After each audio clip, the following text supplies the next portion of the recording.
কি কৰিছা? টিভি চাই আছোঁ। তোমাক মই এটা প্ৰশ্ন সুধিম দেই আজি আকৌ। উত্তৰটো কিন্তু দিবা। ঠিক আছে। এখন প্লেটত 5টা আপেল আছিলে। মানুহ আছে 6জন। এতিয়া প্ৰত্যেককে একোটাকৈ ভগাই দিব লাগিব। তুমি এতিয়া কেনেকৈ ভগাবা কোৱাচোন? গোটা গোটাকে নে কাটি? গোটাকে। এখন প্লেটত 5টা আপেল আছিল আৰু মানুহ আছে 6জন আৰু প্ৰত্যেককে একোটাকৈ আপেল গোটাকৈ ভগাই দিব লাগে। তুমি কেনেকৈ ভগাবা কোৱাচোন? 5টা আপেল গোটাকে ভগা 6জন মানুহক ভগাব 5টা লাগে। মানুহ 6জন গোটাকে কেনেকৈ ভগাম আকৌ? ভাবা আকৌ,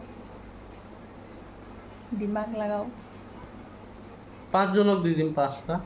আৰু এজন 6জনক ভগাব লাগে 5টা আপেল। 5টা আপেল 6জনক কেনেকৈ ভগাম আকৌ?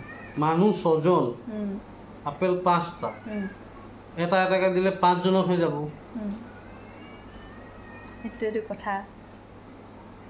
তুমি পাৰিবা নাই? নোৱাৰা? ৰাইজ আপোনালোকে কওকচোন।